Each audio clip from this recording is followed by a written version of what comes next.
Joël, quand on a dit tout cela, l'appareil de l'État camerounais est donc tenu par un clan ou une famille, ou deux familles. Car on retrouve aussi, avant, il y avait des proches de Jeanne-Irène Biya dans la maison. Maintenant, mais ce n'était pas aussi flagrant. Elle savait être discrète. Elle savait être discrète. Et même quand ses proches sont devenus, ont occupé des postes, je pense que elle n'y était plus. Hein. De ce que je connais comme proche, parce qu'il y a eu le ministre, il a été ministre du Travail pendant un moment, là, ou ministre, j'oublie son nom d'ailleurs, qui était un de ses proches. C'était pas aussi flagrant. Il faut rendre à César, c'était pas aussi flagrant. C'était pas de manière ostentatoire. C'était pas ostentatoire. Je reconnais cette dame de la discrétion. Oui, honnêtement. Et on l'aimait beaucoup en plus. Et on l'aimait beaucoup. Moutazé, qui était son neveu. Parce que Moutazé est le neveu de Jeanne-Irène Biya. C'est le ministre des Finances. Oui, des Finances. C'est encore une histoire de famille. Il faut savoir ça. Jeanne-Irène Biya, c'est la tante de Moutazé. Et lorsque Moutazé est sorti de l'ENAM à l'époque, elle n'a pas tout de suite bombardé comme ça se fait aujourd'hui. Ah, elle n'a pas bombardé le directeur de l'ENAM non, elle n'a pas fait ça. Elle a, pour la petite histoire même, et pour tout te dire, c'est par mon père qui avait des liens qu'elle est passée pour que Moutazé aille d'abord, il était à la Camship. D'accord, à Douala. À Douala. Après la Camship, il n'était peut-être pas bien là-bas, il est passé à la Camer. D'accord. Où il est devenu... C'est parce qu'il aimait les avions. Où il est devenu directeur commercial. Pour montrer la différence. Il y avait un tact qu'ils n'ont plus maintenant. Ouais. Tu vois? Ouais. C'est différent. Ouais. C'est différent. C'est complètement différent. Il y avait là un tact, une culture même de l'administration qu'ils n'ont pas aujourd'hui. Il faut être honnête. Jeanne-Irène Biya est de l'ancienne génération. Aujourd'hui, c'est vraiment... Qui avait des valeurs. Qui avait des valeurs. Elle n'a pas pris son neveu, elle l'a placé... à la tête de l'ENAM. Non. Ah, tu es sorti l'ENAM, ton professeur t'enseigne, tu deviens son directeur. Non. Le professeur, c'est que tu n'aimes pas au niveau, mais tu es son directeur. Oh, Cameroun. J'adore ce pays, Cameroun. C'est tout un spectacle, ce pays-là. Mais il faut en rire, mais c'est grave ce qui se passe. Parce qu'on voit comment un pays s'effondre devant nous. Et je reçois souvent des SMS, je ne veux pas citer qui me les envoie, mais croyez-moi, c'est des hauts placés qui me disent que oui, je suis bon journaliste, mais j'aime beaucoup blanchir un côté et noircir l'autre. Où est la noirceur là-dedans? C'est bizarre, c'est le même reproche qu'on me fait parfois sur ma page Facebook. On m'a même dit qu'on aurait pu me décorer aussi, comme on a décoré mon jeune frère Eric Golf Quachou, mais je noircis trop un seul côté. Il n'y a pas de côté. Nous sommes des Camerounais et nous devons nous comporter comme si ce pays était... appelé à revenir à nos enfants et nos petits-enfants. Maintenant, Joël, avant d'arriver sur la page fatidique, toi qui connais bien l'appareil et depuis au bas mot 40 ans, quel homme bamileke as-tu vu occuper un poste très important dans les différents gouvernements depuis 40 ans? Oh, soyons honnêtes, il y en a quand même eu, hein. Oui, mais il y a des postes. Ganou Ndjoumé, au ministre des Transports, mais on sait que ce n'est pas un poste. Il n'est pas ministre de la Défense ou ministre des Finances. Non, mais il a quand même tu sais très bien comment fonctionne le Cameroun. Ouais, tu le sais mieux que moi. Non, parlons franchement.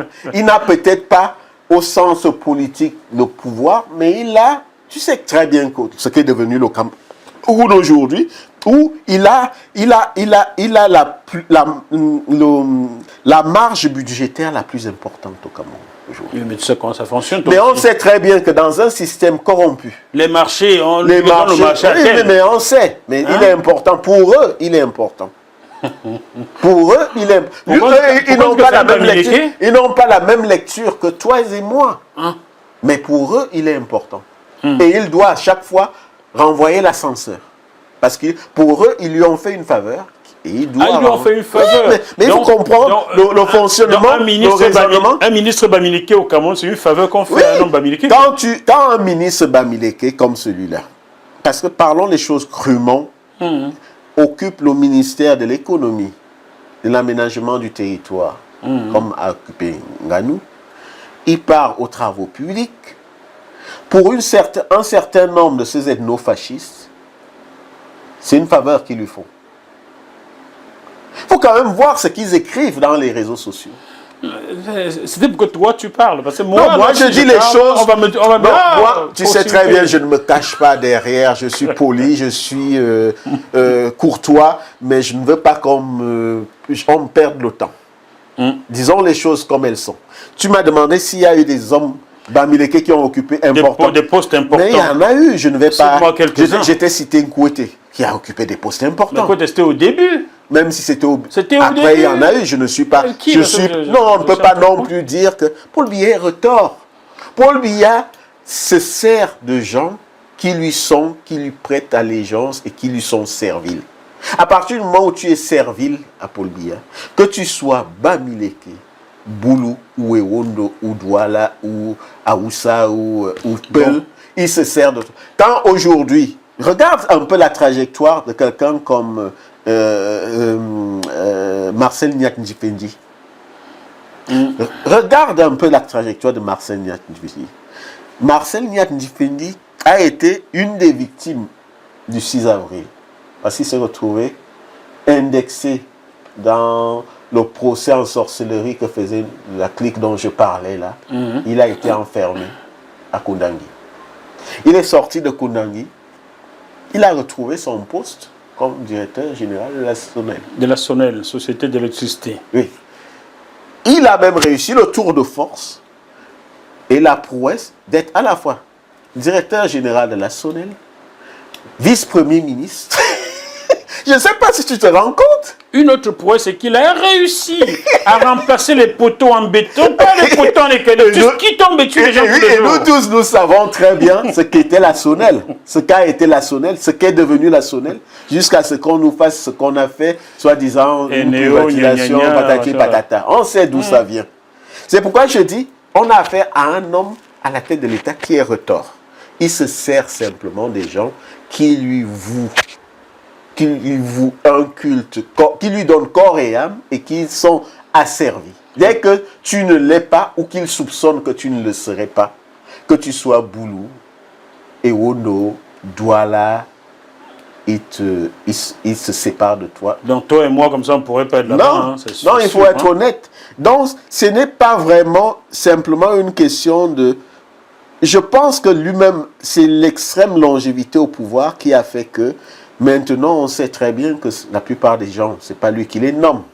Ah bon, c'est qui est-ce qui les nomme? C'est Ngongo qui les nomme. Aujourd'hui? Oui, c'est ceux dont tu citais, Samuel Vondayolo, qui les nomme. Ah bon? Paul Biya a donné ses signatures, et ce n'est pas Paul Biya qui supervise tout ça. Peut-être qu'il signe, mais un certain nombre de personnes... Est-ce qu'il sait ce qu'il signe déjà? Non, je ne vais pas rentrer dans ce procès-là, mais c'est l'extrême longévité du pouvoir qui a créé ça. Qui a créé qu'il y ait des gens qui s'arrogent des pouvoirs qui ne sont pas les leurs. Bon. Donc, aujourd'hui, soyons honnêtes, il y a eu des Bamileke qui ont occupé des postes importants. Moi, je ne peux pas t'en citer. Je connais un. Parce que je ne suis pas Augustin Kontchoukomeni, c'est le seul ministre vraiment important Bamileke qu'on a vu. Mais lui aussi a été utilisé pour nous dire qu'il y a eu zéro mort. Oui, il a très bien servi à ça. Parce qu'il rentre dans un moule où on est dans la négation, on est dans le révisionnisme. N'est-ce pas? Et on essaye de plaire au prince autant qu'on peut. Tu as vu dernièrement, quand tu communiques paix à son âme, il vient de perdre sa fille. Ce qu'il est devenu aujourd'hui, mais il essaie encore. Il essaie encore de chanter Paul Biya. Parce qu'ils sont formatés pour ça.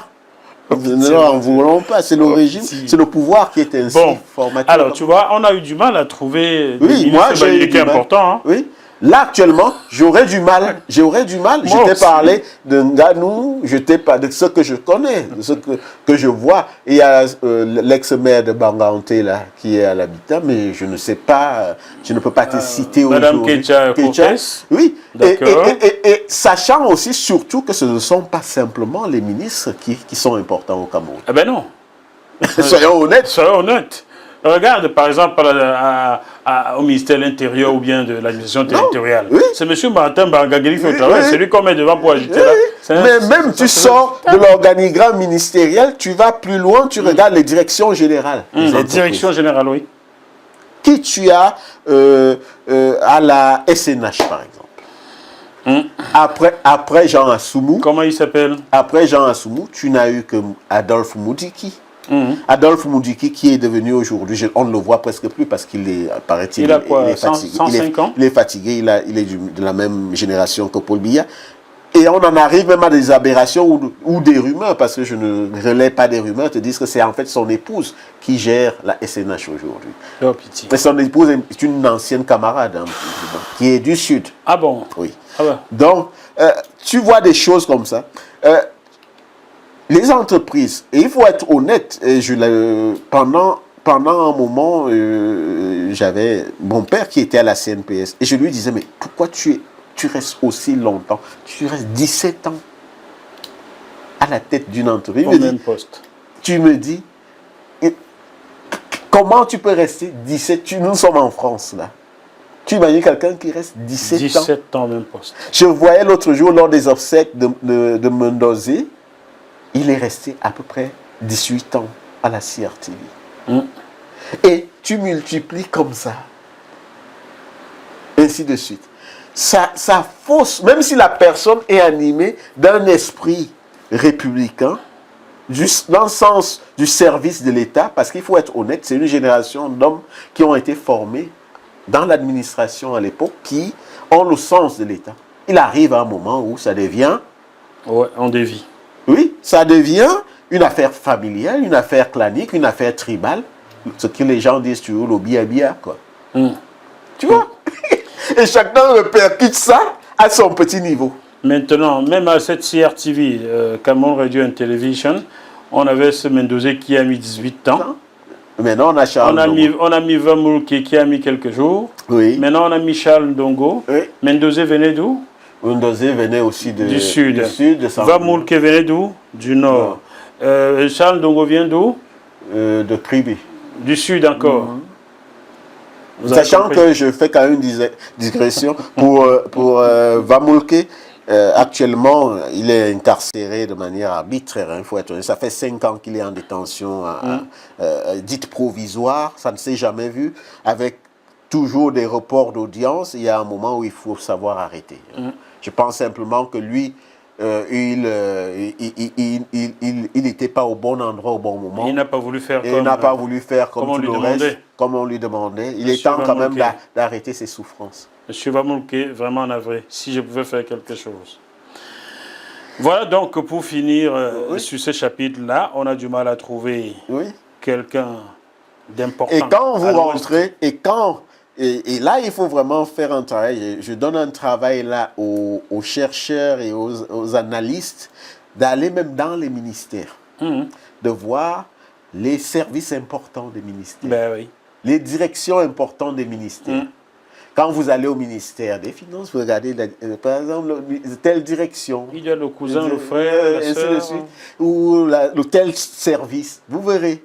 C'est comme ça qu'on juge. C'est encore les gens du Sud et du Centre. Vous trouverez toujours que c'est toujours quelqu'un qui est lié, plus ou moins, à celui qui est au sommet. Et comme celui qui est au sommet est généralement du Centre et du Sud, vous avez compris. Après, on avait dit que Jackie Moifou est tribaliste.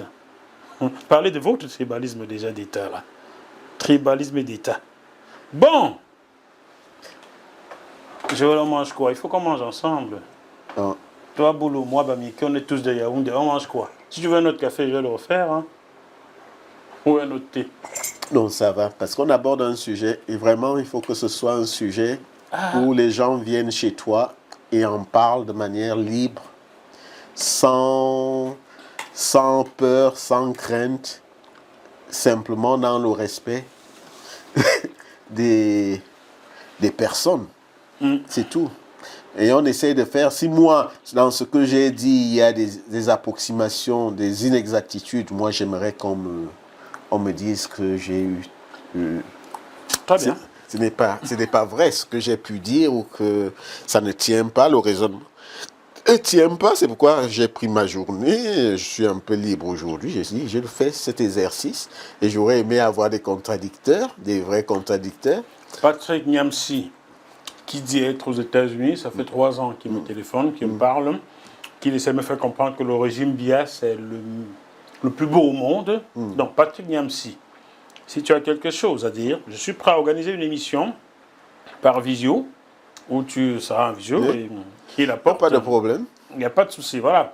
Je sais le nom, c'est le nom qu'il m'a donné, Patrick Niamsi, mais bon. J'attends de voir un papier officiel de Patrick Niamsi. Voilà.